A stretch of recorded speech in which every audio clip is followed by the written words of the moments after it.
Hello everyone, welcome to UGC NET sociology Adda 24/7। Michel Foucault, क्या आपको ऐसा लगता है कभी कि जो सरकार है, ये जो हमारी गवर्नमेंट है, वो हमारे आसपास हमारे नज़र रखती है, या जो हमारे इंस्टीट्यूशन है, या जो सारी मिलिट्री पावर, पॉलिटिकल, ये जो ब्यूरोक्रेसी है, वो कहीं ना कहीं हमें कंट्रोल करती है, सिटीजन को कंट्रोल करती है? या आज के डेट में आप सोशल मीडिया को देखिए तो ये जनरेट करता है कि आपको क्या सोचना है, क्या देखना है। ये सारी चीजें कहीं ना कहीं डिसाइड करता है कौन? पावर। तो मिशेल फूको एक ऐसे ही थिंकर हैं जिन्होंने सोसाइटी के बारे में मॉडर्निटी में उन्होंने बताया कि कैसे सोसाइटी में पावर जो है वो नॉलेज को जनरेट करती है, डिराइव्ड करती है, किसके बारे में क्या सोचना है, ये सारे जितनी भी थ्योरीज हैं इन्होंने बताया। तो मिशेल फूको जो है वो जो ग्रैंड थ्योरीज हैं, जो बड़ी बड़ी थ्योरीज हैं कि सोसाइटी ऐसा होना चाहिए, सोसाइटी इतनी अच्छी है, सोसाइटी में ये काम सही होता है, वो सारे नरेटिव्स को ये क्या करते हैं? क्रिटिसाइज करते हैं और उन्हें कहते हैं कि जो बड़ी थ्योरीज हैं वो हर जगह सच नहीं हो सकती हैं। इसका मतलब ये कि जो पोस्ट मॉडर्न थिंकर हैं, जो मिशेल फूको, पोस्ट मॉडर्न जब हम बात कर रहे हैं या जब हम पोस्ट स्ट्रक्चरलिज्म की बात करते हैं, तो इनका मानना है कि पोस्ट का मतलब होता है आलोचना। क्या होता है? आलोचना, यानी क्रिटिसिज्म करना। क्लियर? पोस्ट मॉडर्निज्म का मतलब या पोस्ट स्ट्रक्चरलिज्म का मतलब कि जिन्होंने क्रिटिसाइज किया है किसको? आधुनिकता को। किसको क्रिटिसाइज किया है? आधुनिकता को। मतलब कि ये कहते हैं कि आधुनिकता तो होनी चाहिए, समाज में मॉडर्निटी जरूरी है, बट समाज में कैसे लोगों को कंट्रोल किया जाता है, इस आधुनिक समाज में कैसे लोगों पे सर्विलियंस किया जाता है, हर चीज उनकी एक एक स्टेप्स को निगरानी में रखा जाता है, ये बताते हैं। तो लेट्स स्टार्ट मिशेल फूको की। ये कहते हैं कि मिशेल फूको, इनका जो सेंट्रल थीसिस था, इनका जो मेन केंद्रीय स्टडी थी, वो कहते हैं कि explore the how knowledge shape the power, कि जो नॉलेज है वो कैसे पावर को बनाती है, और साथ ही साथ ये कहते हैं कि how shaped by the power, कि मतलब कि नॉलेज कैसे पावर के थ्रू बन रही है। फॉर एग्जाम्पल, कि हम मानते हैं कि हमारी गवर्नमेंट या कोई भी हो वो बहुत ज्यादा शक्तिशाली है। क्लियर? जैसे कि आप फॉर एग्जाम्पल मिर्जापुर को ही ले लीजिए, उन्होंने उस टाइम पे आप देखेंगे कि वहां पे सब लोग कैसे सोच रहे हैं, जो एक बाहुबली है, वहां के लगभग लगभग लोगों की थिंकिंग वैसी है, एकदम बाहुबली टाइप। क्लियर? तो वैसे ही जो गवर्नमेंट है वो आपके नॉलेज को सेव करते कि आपका ज्ञान कैसा होना चाहिए, आपको क्या पढ़ना है, क्या देखना है, आप मीडिया में क्या देखेंगे, आप अपने लिटरेचर टेक्स्ट में क्या देखेंगे, ये सारा डिसाइड करता है कौन? पावर। लेकिन यही नहीं कि नॉलेज भी जो बनाती है वो क्या बनाते हैं? पावर भी बनाती है। क्लियर? उसके बाद ये कहते हैं कि हिज जो इनका था ये hidden dynamics of the institution, जो संस्थाएं हैं, जो हमारे सोशल इंस्टीट्यूशन है, उनके जो हिडन डायनेमिक्स होते हैं, जो कार्य नहीं दिख रहे होते हैं, ये उनकी गतिशीलता को भी बताता है कि जो इंस्टीट्यूशन, जो कि सारे कार्य जो डिराइव्ड हैं, जरूरी नहीं है कि सिर्फ वो वही काम कर रहे हैं, कुछ और ऐसे जो छुपे हुए कार्य होते हैं जो इंस्टीट्यूशन करती है। क्लियर? तो सेम चीज ये है, आगे चलते हैं कि इनके इनका जो सबसे पहला कॉन्सेप्ट आता है, that is power, knowledge and मतलब शक्ति और ज्ञान। इन्होंने बताया कि समाज में जो गवर्नमेंट है या जो हमारे पावर है, वो पावर के थ्रू क्या होता है? नॉलेज डिराइव्ड होता है। मतलब कि जो पावरफुल होगा, पावरफुल कौन हो सकता है? पावरफुल हो सकता है जैसे कि गवर्नमेंट। क्लियर? पावरफुल कौन हो सकता है? कि जो कि हमारी सरकार होती है, या हम कह सकते हैं जो हमारे टेक्स्ट होते हैं, या मीडिया आप ले लीजिए। क्लियर? ये सब क्या है? ये पावर है। ये हमें बताते हैं कि आपको कैसे सोचना है, आपका ज्ञान क्या होगा। फॉर एग्जाम्पल कि अगर आपको कोई मतलब कि बहुत टाइम तक एक ही सारी चीजें दिखा रहा है, तो धीरे धीरे आप वैसे के ही वैसे क्या हो जाएंगे? आप सोचने लग जाएंगे। लेकिन एक ये भी हो सकता है कि जो आप ज्ञान है, आप उसके थ्रू भी कोई ना कोई आप पावर जनरेट कर रहे हैं। तो ये कहते हैं कि जो पावर है, पावर री enforced by the knowledge system, जो ज्ञान का तंत्र होता है, जो ज्ञान की व्यवस्था होती है, उससे पावर बनता है। लेकिन knowledge is also shaped by the power dynamic. मतलब कि फूके के अनुसार ये कहते हैं ज्ञान अलग अलग नहीं है, मतलब ज्ञान अलग अलग नहीं है, ज्ञान के केवल यथार्थ और प्रतिबिंब नहीं होता, बल्कि वह यह तय करता है कि सत्य क्या है, सामान्य क्या है, और क्या स्वीकार होना चाहिए। कि ज्ञान ये बताता है कि किसी के बारे में क्या सोचा जा रहा है, उसके बारे में सत्य क्या है, उसकी यथार्थता क्या है, और उसके बारे में आगे क्या हमें सोचना चाहिए ये बताता है। लेकिन वही ये कहते हैं कि जो सत्ता है यानी जो पावर है वो दमन के बजाय ज्ञान के माध्यम से कार्य करती है। मतलब जो अथॉरिटी है या जो पावर्स है वो आपको डायरेक्ट नहीं कंट्रोल करेंगे, ऐसा नहीं लगेगा कि आपको कंट्रोल किया जा रहा है, लेकिन कहीं ना कहीं वो आपको ज्ञान के थ्रू कंट्रोल किया जा रहा है। जैसे फॉर एग्जाम्पल जब हम पुलिस को देखते हैं तो हमें लगता है कि मतलब क्योंकि हमें उनकी नॉलेज नहीं है कि क्या लॉज हैं हमारे, क्या रूल्स हैं, क्या रेगुलेशन, वो हमें नहीं है। तो जब भी हम ऐसे केसेस में फंसते हैं तो पुलिस वाली इंस्टीट्यूशन जो है वो लोगों को एक कंट्रोल करने के लिए बताते हैं कि ये धाराएं लगा दिया जाएगा, ऐसा कर दिया जाएगा, आपको ये नियम नहीं पता, वो नियम नहीं पता। तो वो आपको क्या करती है, डायरेक्ट नहीं कंट्रोल करते हैं। ऐसा नहीं कि मार के आपको कंट्रोल कर लिया जाएगा, लेकिन वो किसके थ्रू कंट्रोल करेंगे, ज्ञान के थ्रू कंट्रोल करेंगे। क्लियर। तो ये कहते हैं कि पावर जो है वो डायरेक्ट कंट्रोल नहीं करेगी, आपको नॉलेज के थ्रू कंट्रोल करती है। क्लियर। नेक्स्ट कॉन्सेप्ट देखते हैं इनका। नेक्स्ट कॉन्सेप्ट है कि डिस्कोर्स। डिस्कोर्स का मतलब है कि आप क्या डिस्कस कर रहे हैं। इसको आप ये भी समझ सकते हैं कि आप क्या डिस्कस कर रहे हैं, आप क्या डिस्कशन में भाग ले रहे हैं, मतलब आप क्या चर्चा कर रहे हैं समाज में।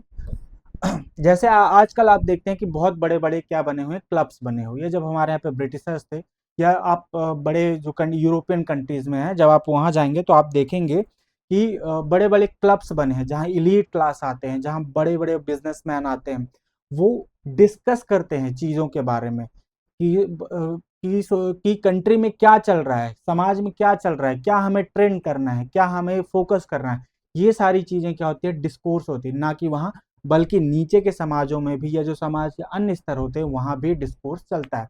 तो डिस्कोर्स क्या है, discourse is a way of thinking, ये एक सोचने का क्या तरीका है। Discourse is a way of thinking and इसे आप आइडियोलॉजी भी कह सकते हैं कि मतलब यहाँ पे आपका क्या सोचने का तरीका है। It is a way of thinking कि यहाँ पे आप कैसे सोच रहे हैं या आप कैसे बोल रहे हैं, स्पीकिंग। क्लियर।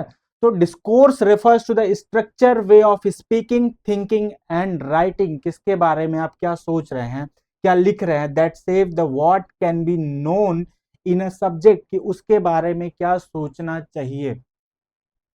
फॉर एग्जाम्पल कि मीडिया में जैसे कई सारे करंट्स में चलते हैं, जैसे कि अभी रिसेंट में कई सारे ऐसे जो कंट्रोवर्सीज हो गई थी टीचर्स के बारे में, तो मीडिया एक तरीके से कहीं ना कहीं ये पकड़ लेती है कि किसके बारे में मुझे क्या नरेटिव्स बना देना है। या पेपर, न्यूज़पेपर हो गए या टेक्स्ट हो गए या जो हम ऑनलाइन पढ़ते हैं वो सारे एक मीडिया कहीं ना कहीं एक नरेटिव सेट करती है, एक बताती है पावर कि आपको किसके बारे में क्या सोचना है। तो डिस्कोर्स का मतलब कि एक ऐसे सोचने का तरीका जिसके थ्रू हम ये डिसाइड करते हैं, जो पावर है वो ये डिसाइड करते हैं कि किसके बारे में क्या जाना जाना चाहिए, यानी क्या समझा जाना चाहिए। क्लियर। कि जिसके विषय के बारे में क्या सोचना है, क्या बोलना है और क्या लिखा जाता है, उसे हम बोलते हैं डिस्कोर्स या डिस्कोर्स एनालिसिस, कि आप उसके बारे में क्या विश्लेषण कर रहे हैं। क्लियर। जैसे कि for example discourse regulate the truth, सत्य क्या होता है किसके बारे में, वो डिस्कोर्स से पता चलता है।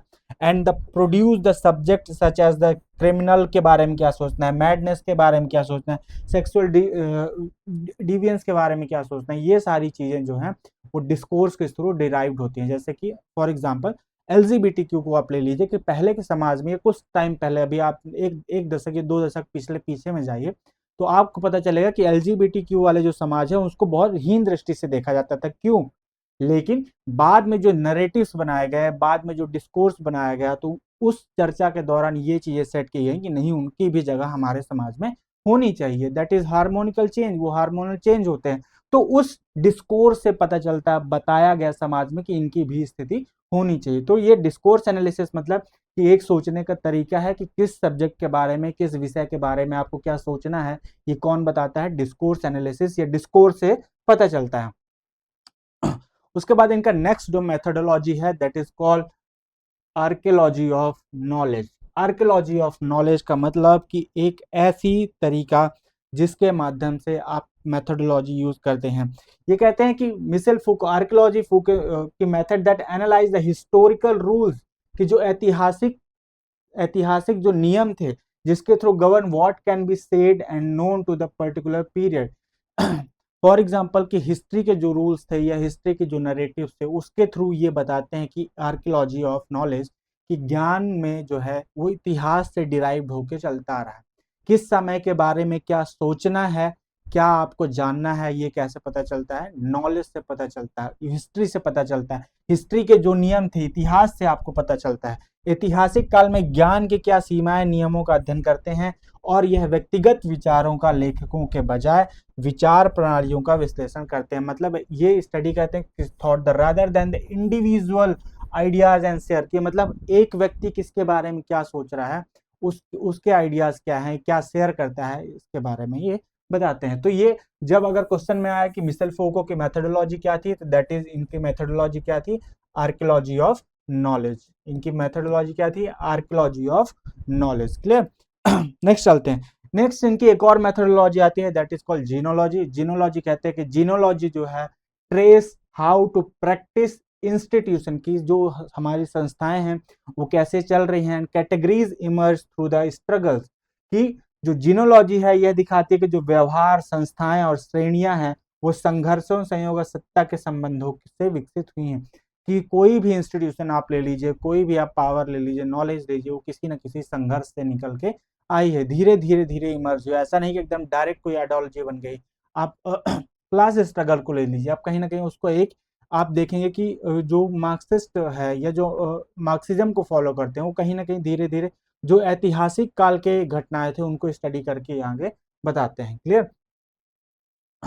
उसके बाद नेक्स्ट इनका कॉन्सेप्ट हम देखते हैं, दैट इज कि डिसिप्लिनरी पावर, की अनुशासनात्मक शक्ति क्या है, अनुशासनात्मक शक्ति क्या है। ये कहते हैं कि इन डिसिप्लिन एंड पनिश, इनकी ये बुक का नाम है, डिसिप्लिन एंड पनिश इनकी बुक का नाम है, discipline and punish. Michel Phuke explain how the modern power work through the surveillance, मतलब कि समाज में निगरानी रखना,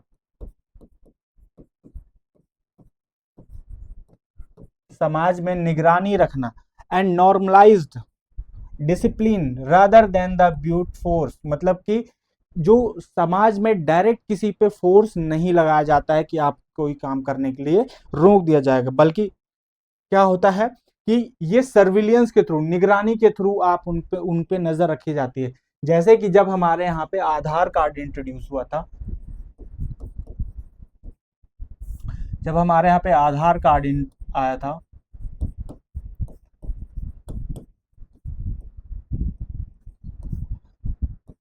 तब लोगों ने इसको क्रिटिसाइज करने के लिए, आप देखेंगे जब आधार कार्ड के थ्रू जो फिंगरप्रिंट हमारा लिया जाता है, फिंगरप्रिंट के थ्रू सरकार हमारा डाटा अपने पास हमेशा के लिए रखती है ताकि हमें ट्रेस कर सके। ठीक है? तो उसी के तौर पे ये कहते हैं कि जो पावर है, जो डिसिप्लिन है, जिसके थ्रू समाज आपको डायरेक्ट फोर्स लगा के कंट्रोल नहीं करता, बल्कि कैसे करता है, जो सर्विलियंस है उसको नॉर्मलाइज करता है, निगरानी करने के लिए सामान्य बना दिया कि जो निगरानी है वो हमारे समाज का पार्ट है, सर्विलियंस हमारे समाज का पार्ट है। आपको नॉर्मलाइजेशन, डिसिप्लिन, आपके ऊपर कुछ ऐसे कंडीशंस लगा दिए जाएंगे कि डिसिप्लिन, जैसे कि आप एक बहुत अच्छा एग्जांपल देखिए कि जब भी हम इंडिया में या जो एशियन कंट्रीज थी आप वहां देखेंगे कि एक प्रथा हो गई है कि लाइन लगाना, किसी भी चीज के लिए आप देखेंगे तुरंत लाइन लग जाती है।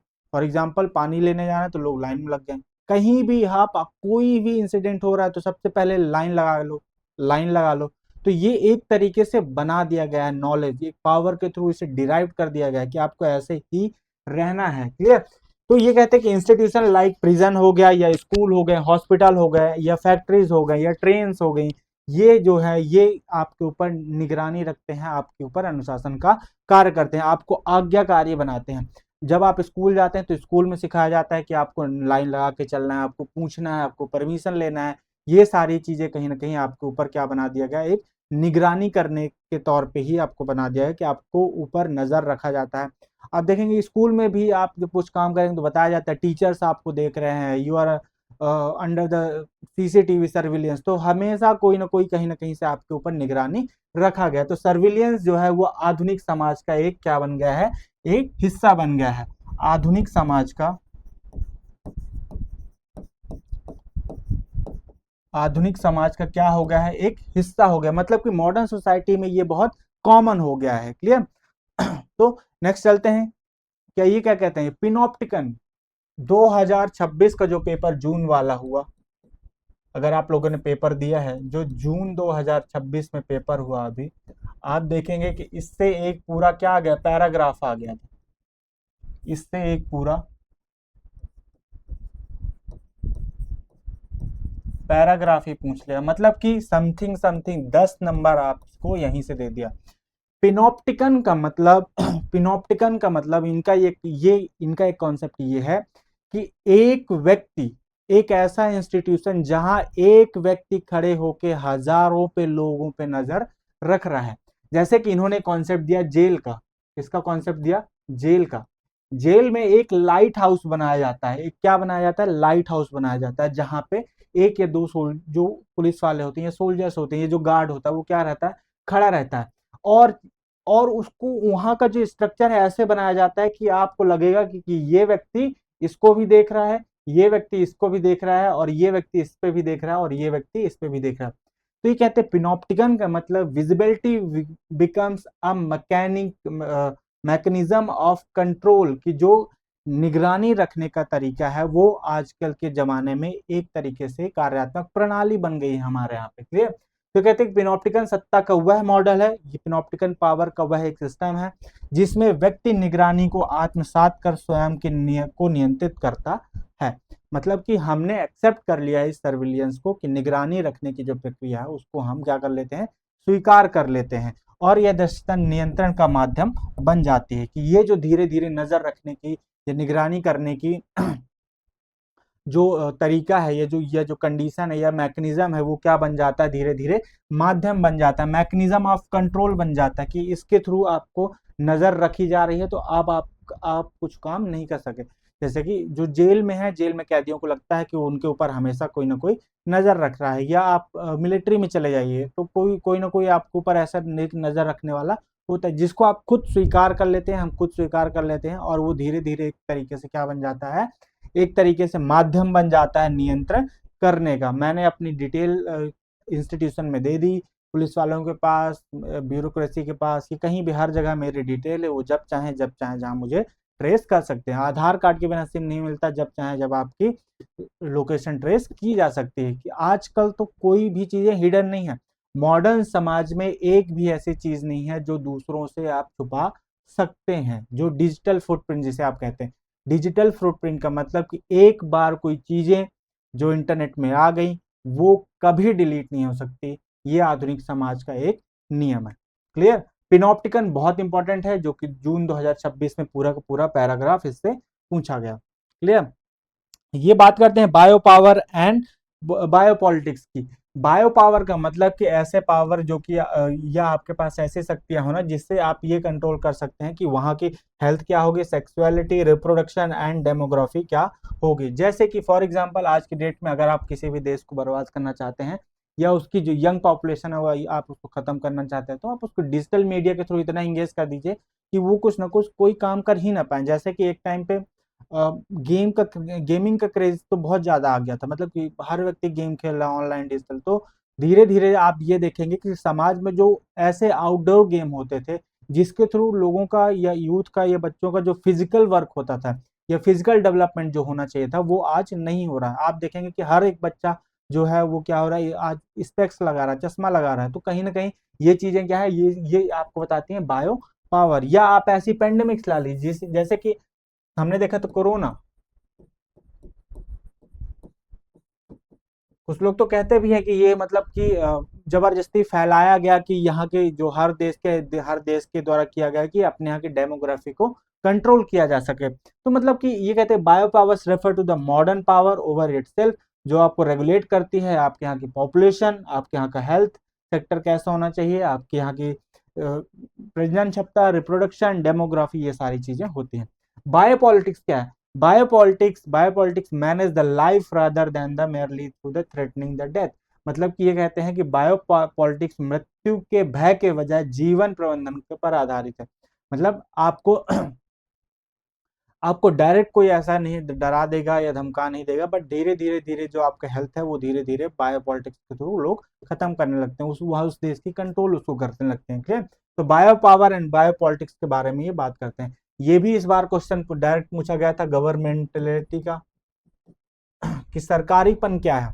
सरकारीपन गवर्नमेंट ये कहते हैं कि refers to the technique through the which state govern population by shaping conduct rationality and self regulation rather than the direct coercion. ये कहते हैं कि जो गवर्नमेंटैलिटी है या सरकारीपन है वो आपके ऊपर डायरेक्ट रेगुलेशन नहीं लगाती है, लेकिन कैसे रेगुलेशन इम्पोज करेगी कि धीरे धीरे आपकी तार्किकता क्या होनी चाहिए, आपको क्या सोचना है। जैसे कि अभी आप कुछ समय में देखेंगे या कुछ जो आप प्रीवियस समय देख रहे हैं कि पिछले लगभग 6 7 8 साल में जो सोचने का तरीका है वो लोगों का बदल गया है। कैसे बदल गया कि लोग सोशल मीडिया में इतनी ज़्यादा फेक न्यूज़ फैला रहे हैं जिसकी कोई वेरिफिकेशन है ही नहीं, कोई वेरीफाइड है ही नहीं।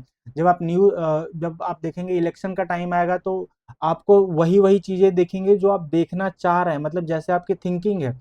अगर आप देखना चाह रहे हैं कि कोई पर्टिकुलर मैं किसी के बारे में गलत मतलब ऐसे नेगेटिव चीज़ें देखूं तो सोसाइटी उस सोशल मीडिया में आपको नेगेटिव चीज़ें ही दिखेंगी। तो धीरे धीरे आपकी जो नॉलेज है, जो आपकी पावर है वो सेव की जाती है, आपकी रैशनैलिटी को बनाया जाता है, आपके जो कंडक्ट है वो बनाया जाता है, जिससे जिससे वो आपके ऊपर सेल्फ रेगुलेशन करते हैं। मतलब कि जो सरकारी है वो आपके ऊपर डायरेक्ट सरकार आपको थ्रेट नहीं कर सकती, डायरेक्ट नहीं डरा सकती, लेकिन धीरे धीरे आपकी विचारधारा को क्या कर देगी, बदल देगी, आपके आइडियोलॉजिकल इम्प्रिंट छोड़ जाएगी। जैसे कि एक कोई पॉलिटिशियन थे, मुझे उनका नाम याद नहीं आ रहा, तो उन्होंने बोला कि कोई एक पर्टिकुलर पार्टी है जो कि लोगों पे आइडियोलॉजिकल इम्प्रिंट छोड़ना चाहती है। क्लियर?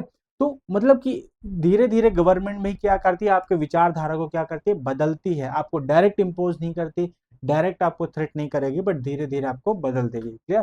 तो स्टेट जो कंडक्ट आपका रिलेशन का मतलब बताती है कि आपका आचरण कैसा होना चाहिए, रैशनैलिटी आपकी सोचने का तरीका क्या होना चाहिए, सेल्फ रेगुलेशन में बताती है कि आप अपने आप खुद आप कंट्रोल हो जाएंगे, डायरेक्ट आपके ऊपर कोई चीजें नहीं थोपी जाती हैं। क्लियर? जैसे कि मुझे सरकार की जो विचारधाराएं हैं या इंस्टीट्यूशन जो हो गए, हमारे रूल्स कंडक्ट हो गए, बता दिया कि आपको मतलब कि एक लाइन में ऐसे चलना है और एक लाइन में आ जाना है। जैसे कि मूवीज में हम देखते हैं जो वर्कर्स होते हैं एक लाइन में जाते हैं, एक लाइन में आ जाते हैं, धीरे धीरे उनकी विचारधारा भी वैसे हो जाती है। क्लियर? नेक्स्ट चलते हैं। नेक्स्ट ये कहते हैं सब्जेक्टिविटी एंड टेक्नोलॉजी के बारे में बात करते हैं। कहते हैं कि Michael Foucault shows that individuals are not the pre given. ऐसा नहीं है कि जो कि पहले से बने हुए व्यक्ति, but subject are produce through the power. उस विषय के बारे में क्या सोचना है, इंडिविजुअल के बारे में क्या सोचना है, वो डिसाइड होता है डिस्कोर्स से एंड प्रैक्टिस से। क्लियर? तो इंडिविजुअल की क्या सोच है, क्या आइडियोलॉजी है, वो किससे डिसाइड होता है, डिस्कोर्स से होता है, प्रैक्टिस से डिसाइड होता है। क्लियर? टाइप्स ऑफ पावर की ये बात करते हैं, कितने टाइप्स इन्होंने बताया, 3 type, that is sovereign power and disciplinary power and bio power. आया हुआ क्वेश्चन है, रिपीटेड क्वेश्चन है, कई बार ये पूछता है, ध्यान देना है। सॉवरेन पावर का मतलब कि जो मोनार्क हो गया, जो गवर्नमेंट हो गई, जो आपके ऊपर क्या करती है, आपके ऊपर एकदम इम्पोज करती है, जीवन पर किसका अधिकार होता है, राजा का अधिकार होता है कि वो जब चाहे जब आपको फांसी की सजा सुना सकता है। डिसिप्लिनरी पावर मतलब जो आज के गवर्नमेंट हो गए, स्कूल हो गए, प्रिजन हो गए, ये सारे that regulates the behaviour through the surveillance, की निगरानी रखने के थ्रू। जैसे कि जैसे कि आप किसी भी स्कूल में जाइए तो लिखा रहता है कि सीसीटीवी आपको देख रही है, बैंक में जाइए, जेल में, पुलिस स्टेशन में, कहीं भी जाइए, तो उसके थ्रू आपका आचरण क्या करता है, रेगुलेट करता है। जैसे कि आप देखेंगे कि जो भी आजकल बहुत इन्फ्लुएंसर्स हैं जो भी तुरंत कैमरा निकाल लेती है, ये कि नॉर्मल व्यक्ति भी कैमरा निकाल लेता है। तो आप कहीं भी बहुत सारे हमें ऐसे वीडियो देखने को मिलते हैं कि जब वो ऑफिस में जाता है तो पहले एकदम बढ़िया से वो अच्छे से बात, जैसे ही कैमरा आएगा उसका आचरण बिगड़ जाता है। ये चीज़ आप नॉर्मली भी देख सकते हैं। जैसे कि अगर आप पहली बार जब आप कोई कैमरे के सामने काम करने जाएंगे तो आपको बहुत ज़्यादा हेजिटेशन होगा, तो आपको ये लगता है कि कोई ना कोई आपके ऊपर क्या कर रहा है, निगरानी रख रहा है थ्रू द डिसिप्लिन स्कूल। ये सारी जो इंस्टीट्यूशन है, स्कूल हो गया, प्रिजन्स हो गया, ये कहीं ना कहीं आपके ऊपर निगरानी रखती है। बायो पावर हो गया, जैसे पब्लिक हेल्थ सेंसस हो गया, मैनेज द पॉपुलेशन, जब पॉपुलेशन जनसंख्या को मैनेज करना है तो बायो पावर जैसी चीजें यूज होती हैं। क्लियर? नेक्स्ट इनके जो की कॉन्सेप्ट जो हमने अभी अभी देखे, that is power knowledge system, discourse, इनकी methodology, archaeology of method, that control mechanism and modern governance के बारे में इन्होंने क्या क्या बोला है। सबसे इंपॉर्टेंट है इनकी बुक्स जो कि सबसे ज़्यादा आपके पूछी जा रही हैं, पिछले 2 ट्रेंड्स में बना है। जो किताबें हैं इनका क्रोनोलॉजी, इनकी मैच द कॉलम सबसे ज़्यादा पूछा गया है। कैसे? जैसे कि इनकी पहली बुक है द मैडनेस एंड सिविलाइजेशन, ये कहते हैं कि history of madness, exclusion, reason and power, इन्होंने इसमें बताया। कब आई थी? 1961 में। उसके बाद आती है 1930, 1963 में द बर्थ ऑफ क्लिनिक, 1963 में द बर्थ ऑफ क्लिनिक। इसमें इन्होंने मेडिकल गेज के बारे में बताते हैं। मेडिकल गेज से मतलब ये नहीं है कि आप जो दवाइयाँ खा रहे हैं वो सारी चीज़ें नहीं। मेडिकल गेज का मतलब कि आप कहीं न कहीं उन सारी चीज़ों पे डिपेंड हो जाते हैं कि प्रॉब्लम आती है, तुरंत सॉल्यूशन आप ढूँढना चाहते हैं। That is knowledge and institution के बारे में कहते हैं कि द ऑर्डर ऑफ थिंग्स, ये भी आई हुई किताब है। द आर्कियोलॉजी ऑफ नॉलेज, ये भी आई हुई किताब है। द डिसिप्लिन एंड पनिश, ये तो वेरी इंपॉर्टेंट क्वेश्चन है। इस स्लाइड में जितने भी बुक्स हैं ये सारी की सारी आई हुई किताब है, तो आपको ये एकदम रट लेना है, ध्यान से आपको पढ़ लेना है। उसके बाद 1976 में आती है, उधर उधर छुप गया, मैं इसको लिख देता हूँ। 1976 में आती है इनकी book the history of sexuality. ये 4 वैल्यू में आती है, आपको ध्यान रखना कौन कौन से।